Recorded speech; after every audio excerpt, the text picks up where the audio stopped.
जय हिंद। हम लोग समझते हैं कि भारत में मुगलों का आगमन कैसे हुआ था। तो भारत में मुगलों का आगमन समझने से पहले हमें थोड़ा सा इतिहास के पीछे जाना पड़ेगा। भारत में मुस्लिम आगमन। भारत में मुस्लिम आगमन दो भागों में हुआ, एक अरब आगमन और एक तुर्की आगमन। अरब आगमन के राजा कौन थे? तो मोहम्मद बिन कासिम। और तुर्क आगमन के राजा कौन थे? तो मोहम्मद गजनवी, मोहम्मद गौरी। और मोहम्मद गौरी से ही दिल्ली सल्तनत उत्पन्न हुआ और दिल्ली सल्तनत से ही आगे मुगल का आगमन का रास्ता खुलता है। मोहम्मद बिन कासिम से पहले एतमुद्दौला ने भारत पर आक्रमण किया था, लेकिन सफल नहीं हुआ पाया था। मोहम्मद बिन कासिम ने 712 ईस्वी में भारत में सफल पूर्वक आक्रमण किया और जो सिंध के राजा थे राजा दाहिर को पराजित कर दिया 712 ईस्वी में। भारत पर मुस्लिम जो आक्रमण किए थे उनका मुख्य उद्देश्य था क्या?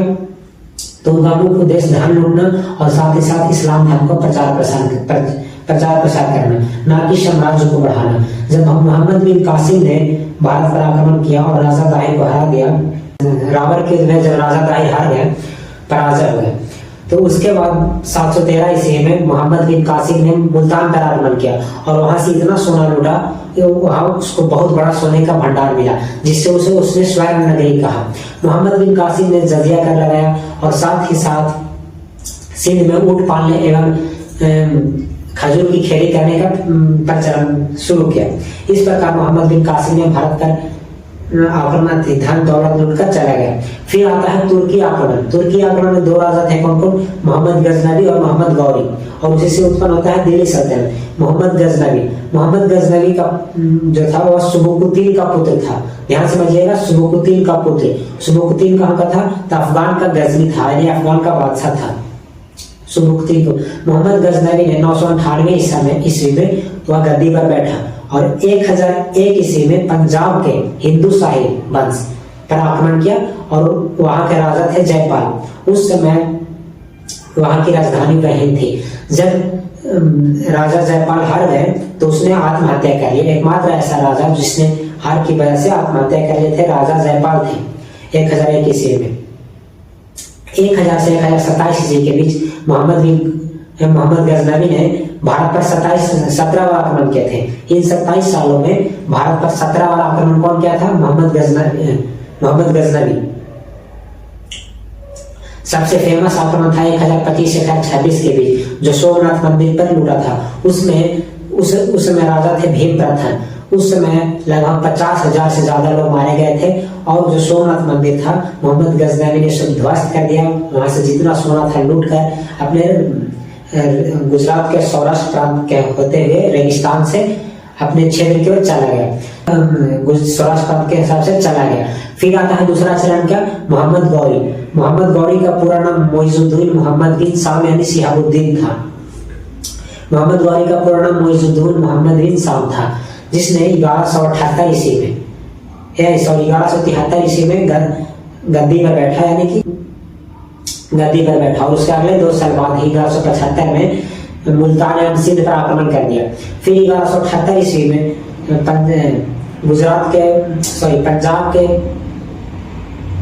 फिर इसके अगले 3 साल बाद 1178 ईस्वी में गुजरात के पाटन पे हमला किया। वहां से उसकी हार हो गई और यह राजा थे भेद द्वितीय माउंट आबू के।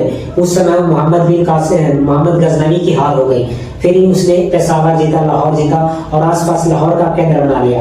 फिर उसकी विवाद होती है 1191 में पंजाब के बठिंडा में पृथ्वीराज चौहान से जब विवाद होता है तो तराई नामक क्षेत्र पे 1191 में पृथ्वीराज चौहान और मोहम्मद गौरी के बीच युद्ध हो जाता है, जिसमें पृथ्वीराज चौहान मोहम्मद गौरी को हरा देते हैं, यानी कि पृथ्वीराज चौहान उस युद्ध में जीत जाते हैं।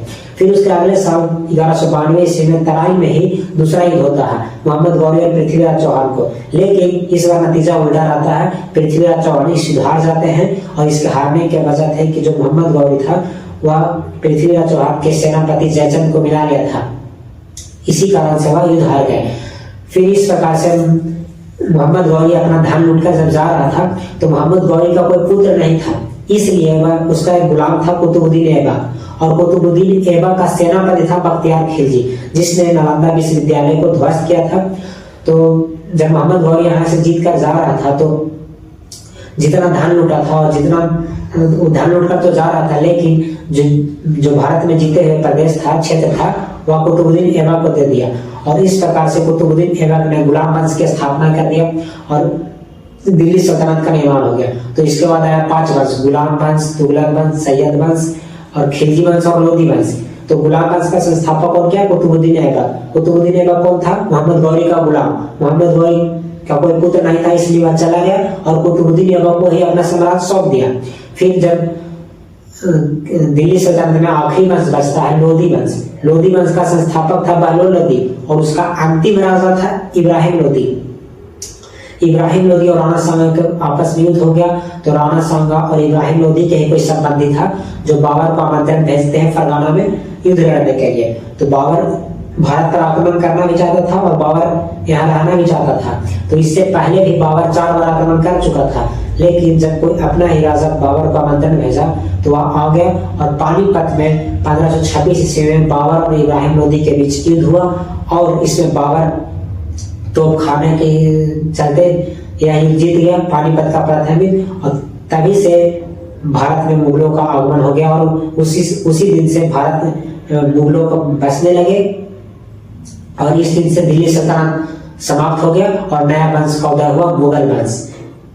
तो इब्राहिम लोधी और इब्राहिम लोधी के संबंधी ही बाबर को निमंत्रण भेजे थे युद्ध करने के लिए। इसके बाद बाबर ने यहाँ अपना रौब बसा लिया और यहीं रहने लगा। इसके बाद आगे बाबर, अकबर, शाहजहां, जहांगीर के बारे में हम लोग आगे पढ़ेंगे।